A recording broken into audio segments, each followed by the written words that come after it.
Hi students, आइए आज की क्लास को शुरू करते हैं। पिछली क्लास में मैंने आपको CPUSI प्री, जिसका अभी नवंबर में ही एग्ज़ाम हुआ था, टोटल में ये 9 शिफ्ट में एग्ज़ाम हुआ है, जिसमें हमने डे 1 की पहली शिफ्ट के कुछ इम्पॉर्टेंट क्वेश्चंस डिस्कस किए थे। आज हम पहले ही दिन की दूसरी शिफ्ट के कुछ इम्पॉर्टेंट क्वेश्चंस को डिस्कस करेंगे। कैसा लगेगा ये सेशन आप सब बाद में मुझे बताइएगा ज़रूर। और आपको तो वैसे सारे ही क्वेश्चंस को देखना चाहिए। मैं तो खैर उन्हीं क्वेश्चंस को करा रहा हूँ जो मुझे ज़्यादा रेलेवेंट या यूं कहिए चैलेंजिंग लग रहे हैं, पर आप एस्पिरेंट हैं, आप तैयारी कर रहे हैं, तो आपको सारे क्वेश्चंस हर एक शिफ्ट के सॉल्व करने चाहिए। यहाँ मैं आपको ये बात बता दूं कि पेपर का लेवल मॉडरेट था, साथ ही साथ पेपर में कम से कम 60% कंटेंट तो ओल्ड है, इससे ज़्यादा ही हो सकता है, पर 60% कंटेंट ज़रूर ओल्ड है। इससे उन स्टूडेंट्स को खुश होना चाहिए जो प्रीवियस ईयर की प्रैक्टिस करते आ रहे हैं। साथ ही साथ उन्हें ये भी समझ लेना चाहिए कि 40% भी एक बड़ा नंबर होता है, वो एक नया कंटेंट है। अगर ये 40 नहीं है, 30 भी है, तब भी 30% एक बड़ा नंबर है। तो नया कंटेंट भी बहुत सारा पेपर में आ रहा है, जिसके लिए आवश्यक है कि आप मॉक्स देते रहें। जब आप मॉक्स देते हैं तो नए नए क्वेश्चंस भी आपके सामने आते हैं। सिर्फ प्रीवियस ईयर अटेम्प्ट करने पर वही क्वेश्चंस मिल पाते हैं जो प्रीवियस ईयर में आ रहे होते हैं। किसी भी एग्ज़ाम को जब दें तो प्रेजेंस ऑफ माइंड का बड़ा इस्तेमाल करें। अभी मैं आपको जो क्वेश्चंस कराऊंगा उसमें कुछ नए नए क्वेश्चंस होंगे, लेकिन वो कहीं ना कहीं एक हिंट दे रहे होंगे। जरा सा दिमाग लगाएंगे तो वो क्लिक भी करेंगे। चलिए पहले क्वेश्चन पे आ जाते हैं। ये वन वर्ड सब्स्टिट्यूशन से है। ये मेरे अपने हिसाब से हाल फिलहाल में तो SSC के किसी एग्जाम में नहीं पूछा गया है, और भी किसी एग्जाम में नहीं पूछा गया, क्योंकि जितने भी एग्जाम्स होते रहते हैं, चाहे वो SSC के हों, चाहे वो टीचिंग एग्जाम्स हों, चाहे स्टेट के एग्जाम्स के हों, जहाँ जहाँ इंग्लिश आती है मैं उसे एक्सेस ज़रूर करता हूँ। ये लिखा है a person who introduces the performers और contestants in a variety show. मतलब लिखा है कि एक व्यक्ति जो परफॉर्मर्स या कंटेस्टेंट्स का परिचय कराता है लोगों से। एक शो चल रहा होता नहीं कि एक शो चल रहा 2-3 घंटे का, तो एक व्यक्ति मंच के किसी कोने पे खड़ा होता है, बोलता है कि अब ये आएंगे अपना परफॉर्मेंस लेके, अब ये आएंगे अपना परफॉर्मेंस लेके। उसको क्या कहते हैं? उसको सर हम बोलते हैं कंपेयर। क्या बोलते हैं सर? कंपेयर बोलते हैं। मैं चेक कर लूँ आवाज़ आ रही है कि नहीं आ रही है।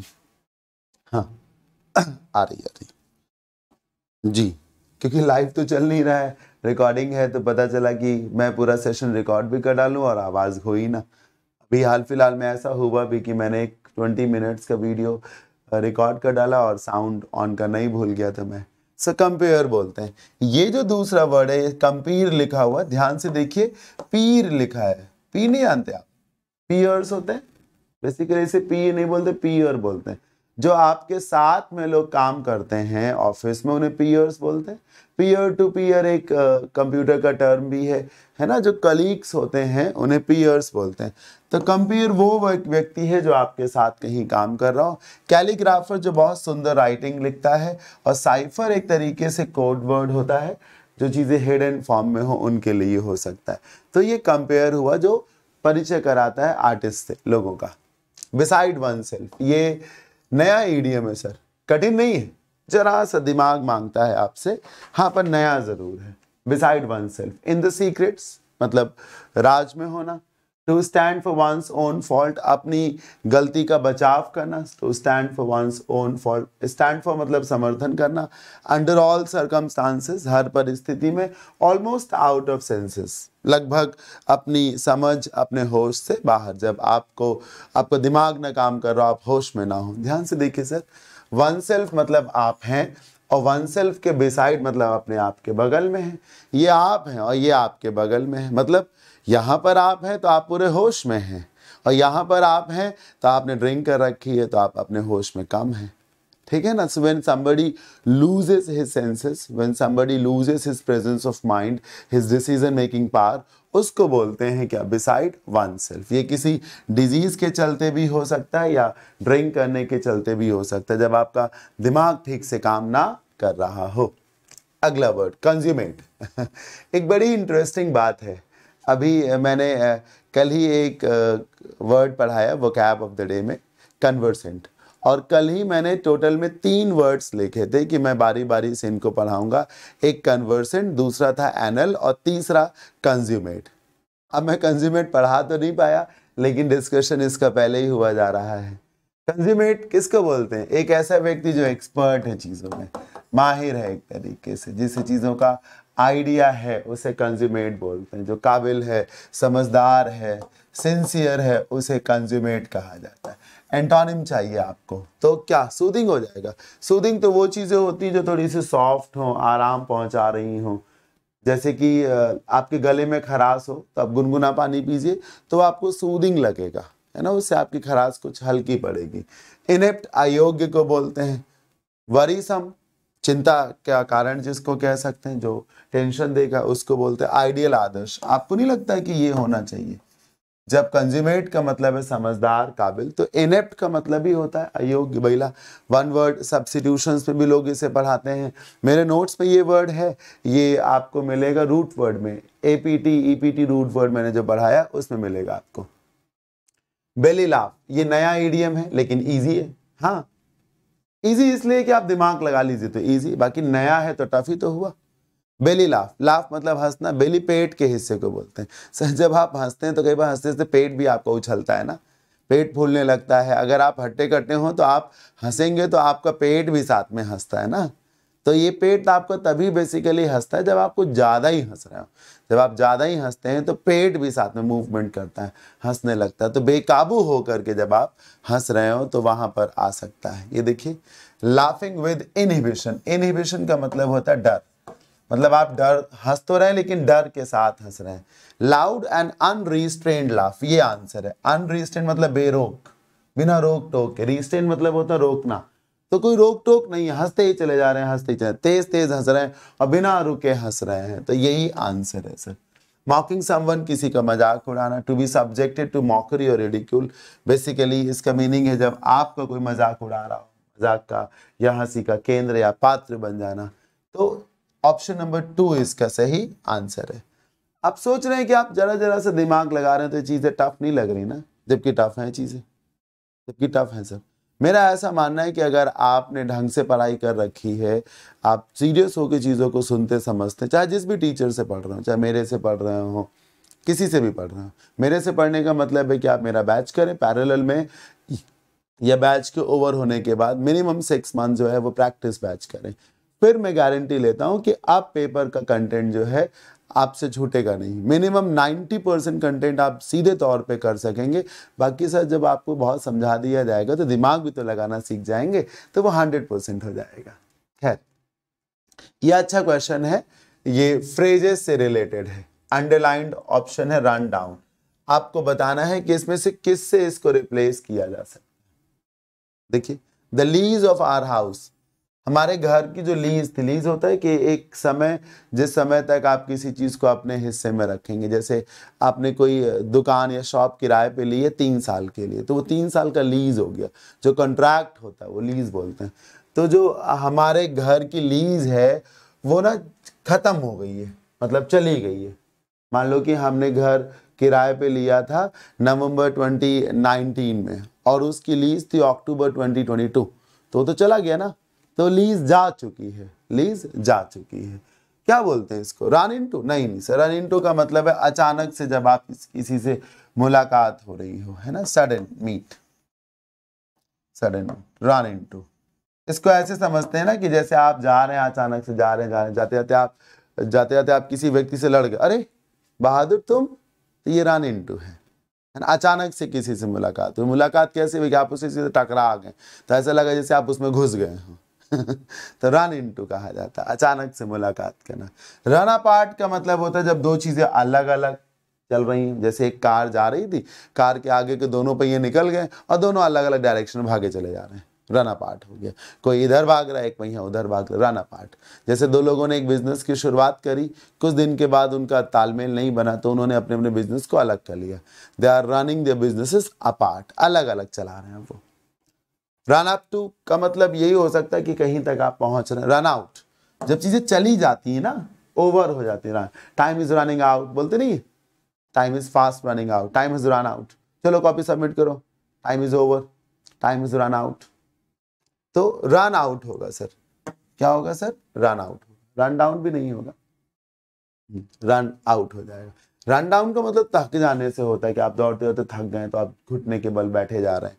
तो रन आउट, जब समय अवधि या जो डेट है वो एक्सपायर हो चुकी है तो रन आउट कहा जाएगा। The contract has run out, the contract will run out next month. अगले क्वेश्चन को देखिए, क्वेश्चन नंबर 6।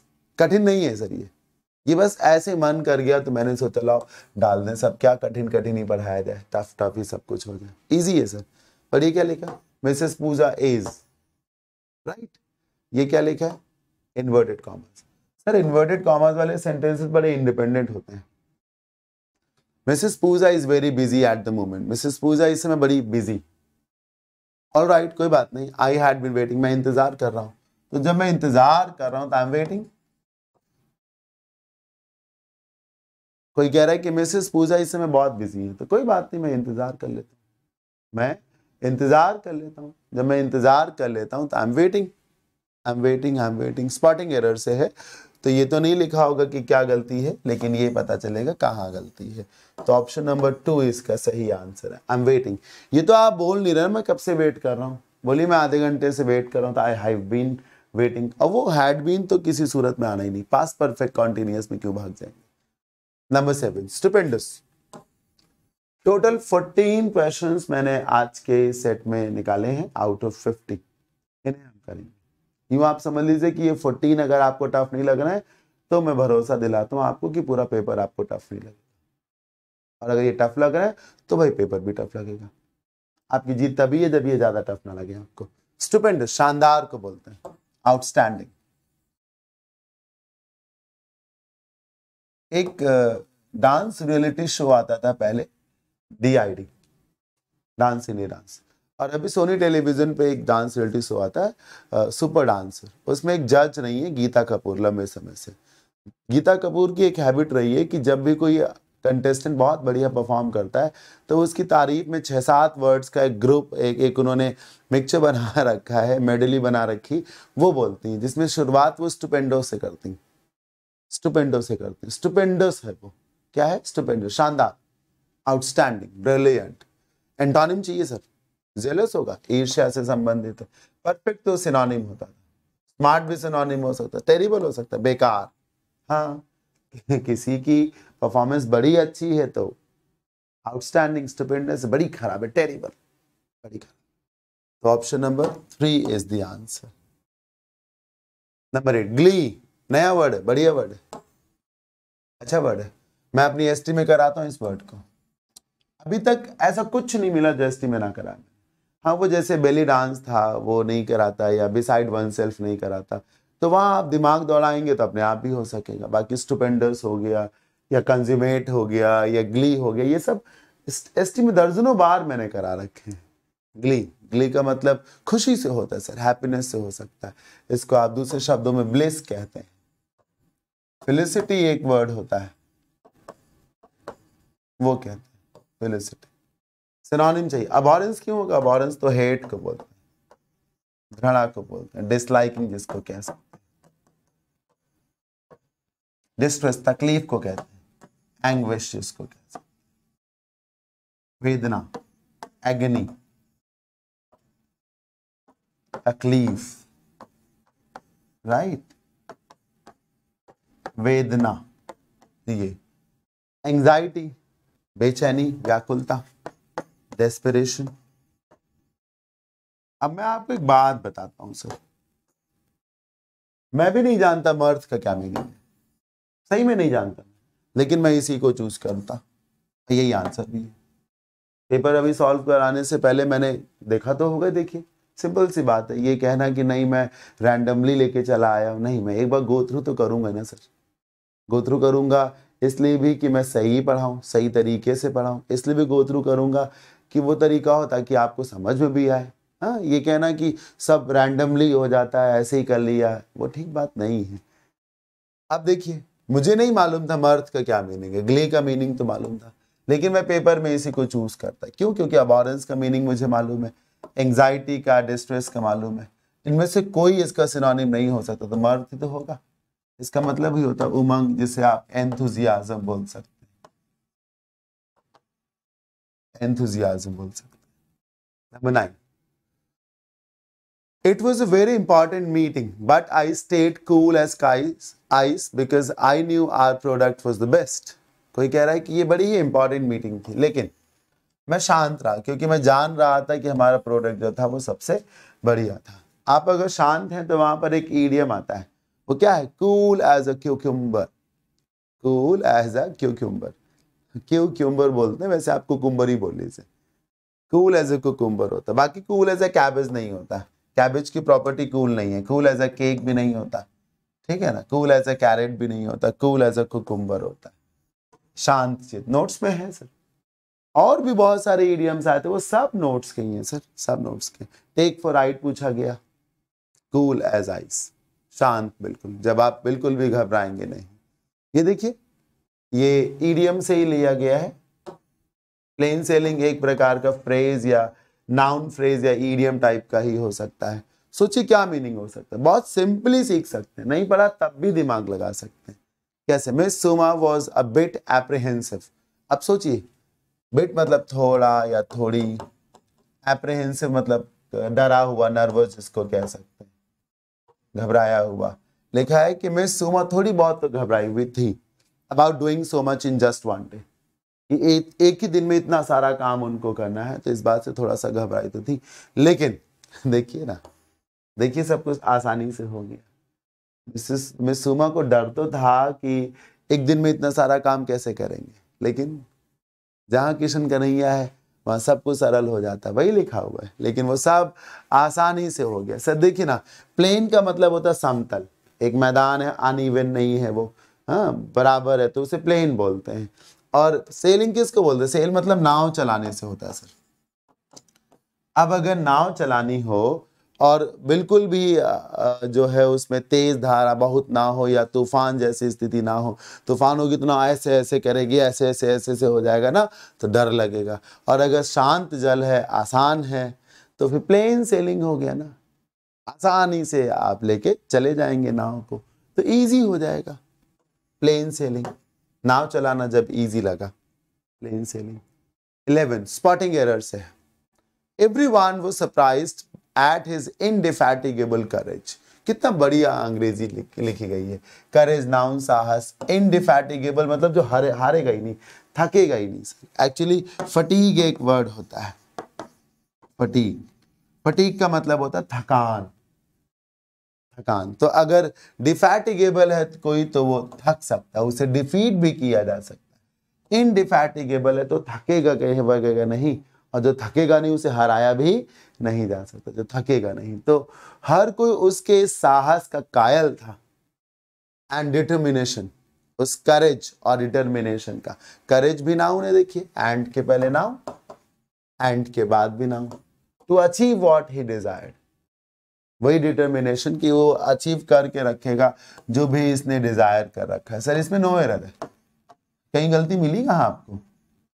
हाँ, व्हाट भी ठीक है, विच लिखा होता तो गलत था, क्योंकि ये बताया नहीं गया कि वो क्या डिजायर कर रहा है। बता दिया जाता तो फिर व्हाट नहीं आता, दैट या विच लगता, वो भी नहीं बताया गया। सरप्राइज्ड के साथ एट लगता ही, वो भी लगा है। और एवरीवन सिंगुलर है तो वॉज भी लगा है। करेज नाउन है, डिटर्मिनेशन भी नाउन है, और आगे इन्फिनेटिव भी आया। किसी भी काम को करने के लिए एक पर्पस चाहिए, पर्पस के लिए इन्फिनेटिव ही होता है, तो कोई एरर नहीं है इसमें। नंबर 4, तमाम स्टूडेंट्स को एक बीमारी होती है, वो ये कि एरर तो है सर, एरर तो है, जबरदस्ती एरर है। जबरदस्ती वाली कोई एरर नहीं होती। Be on the bread line, ये नया ईडियम है सर, ये नया ईडियम है, फिर भी किया जा सकता है आसानी से। Be on the bread line, ये देखिए ना, ब्रेड रोटी, ब्रेड लाइन, बस रोटी कमा पाए और कुछ नहीं है, ब्रेड लाइन। इसके अलावा आपके पास कोई रुपया पैसा नहीं है, सिर्फ रोटी कमा सकते हैं आप, रोटी खा सकते हैं, वो भी बड़ी मुश्किल से मिल रही है, ब्रेड लाइन, थोड़ी बहुत ही रोटी मिल रही। So be very poor, be very poor. Relate करना सीखिए सर, रिलेट करना सीखिए। पेपर हमेशा डायरेक्ट नहीं होगा, हम कुछ ऐसा भी होगा जहां पे ऐसे दिमाग लगाना होगा। ट्रू कलर्स बहुत बढ़िया आइडिया है, इसे तो गांव की भाषा से सिखा सकते हैं। जैसे किसी को किसी पर शुरू से ही शक था, या मान लीजिए शक नहीं था, फिर क्या बिरादरी वाली बात होती कि इस टाइप के लोग ऐसे होते हैं, इस टाइप के लोग ऐसे होते हैं, इस धर्म के लोग ऐसे होते हैं, इस बिरादरी के लोग ऐसे होते हैं। तो क्या हुआ, मान लीजिए ऐसा ही कुछ हो भी गया तो कहा जा रहा है कि साले अपने रंग दिखा दिया ना तुमने, अपनी जात दिखा दी ना, दिखा दी ना अपनी औकात, दिखा दी ना अपनी औकात, जात दिखा दी ना, दिखा दी ना अपना रंग, रंग दिखा दिया ना तुमने। मैं जानता तुम यही करोगे। हाँ, रंग दिखा दिया तुमने ना अपना, दिखा दिया ना रंग तुमने, समझ रहे हैं ना, रंग दिखा देना मतलब अपनी असलियत बता देना, अपने भीतर क्या है वो बता देना। और ये बात इसलिए नहीं बोली जाती कि आप बड़े नेक दिल आदमी हैं, नहीं, इसलिए कि आप शुरू में तो लग रहा था बड़े अच्छे आदमी, लेकिन बाद में पता चला कितने चिंदी चोर हो तुम, कितने कमीने हो तुम एक तरीके से। हाँ, गांव में बोलते हैं कितने साले डैश डैश डैश हो।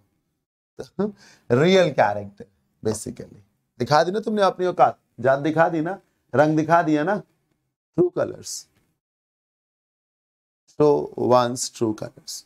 लास्ट क्वेश्चन है, कर लीजिए, ऐसे दे दिया, इजी है वैसे तो। बिटवीन राइमा एंड साइमा, राइमा और साइमा के बीच में, देखिए मैंने कहा इजी है तो मैं आपको डीमोटिवेट नहीं कर रहा सर, मैं असलियत बता रहा हूँ सर। इजी है तो इजी लगना चाहिए, कठिन नहीं लगना चाहिए। जब तक आप इजी को कठिन मानेंगे पाएंगे तब तक आपको नौकरी कैसे मिलेगी सर। कठिन ही कठिन लगे तब तो ठीक है, जो जैसा है वैसे ही आपको भी लगना चाहिए, तभी तो आप जॉब के लिए तैयार होंगे। राइमा और साइमा के बीच में द फॉर्मर इज इंटेलिजेंट, दोनों में पहले वाली लड़की जो है वो ज्यादा होशियार है और बाद वाली जो है सुंदर है। राइमा होशियार है और साइमा सुंदर है। सर दोनों के बीच में पहले वाले को फॉर्मर कहते हैं, बाद वाले को लेटर कहते हैं, और लेटर की स्पेलिंग डबल टी वाली ही होती है तो वो लिखा भी है।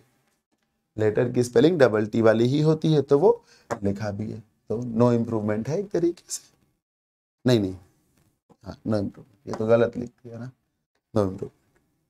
ठीक है सर, इसी के साथ सेशन ओवर हो जाता है। मैंने तो टोटल में 14 क्वेश्चंस फिल्टर किए हैं, आप देख लीजिएगा इसी सेट को। 9 नवंबर की दूसरी शिफ्ट का है, टोटल 50 क्वेश्चंस हैं। अगर आपको लगता है कि कुछ और क्वेश्चंस भी हैं जो इंपॉर्टेंट हैं तो आप मुझे इस नंबर पे मैसेज कर सकते हैं, यहाँ से आंसर मिल जाएगा। टेलीग्राम ग्रुप पे डाल दीजिएगा, वहाँ से आंसर मिल जाएगा। अगर लगेगा तो हम उनमें से उन क्वेश्चंस को अगले किसी सेशन में शामिल भी कर लेंगे। ठीक, तो अभी के लिए इतना ही। टेलीग्राम चैनल है, आप इसे भी ज्वाइन कर सकते हैं और आप सारे मॉक्स सारे सेट्स लगा के रखिए सर। अभी जल्दी जो है ना सीजल है, 15-20 दिन ही बचे हुए हैं, तो आप तैयारी करिए बहुत दम लगा के करिए। और जो भी क्वेश्चन है आप मुझे इस टेलीग्राम ग्रुप पे या फिर इस व्हाट्सएप पे भेज सकते हैं। तो बताइएगा सर आप सभी लोग कमेंट करके कैसा लगा, मैंने कैसे समझाया है ना, कौन सा क्वेश्चन ज़्यादा अच्छा समझाया, जो भी ठीक लगे बताइएगा। कोई भी क्वेरी हो तो आप इस नंबर पे कांटेक्ट करके पूछ सकते हैं। चलिए अभी के लिए इतना ही। दम लगा के पढ़ते रहिए सर, बहुत दम लगाइए। जब तक आप बेस्ट नहीं होंगे तब तक आपके साथ भी बेस्ट नहीं होगा। Thank you so much, bye, take care, keep learning. जय भोलेनाथ, जय शिव शंकर।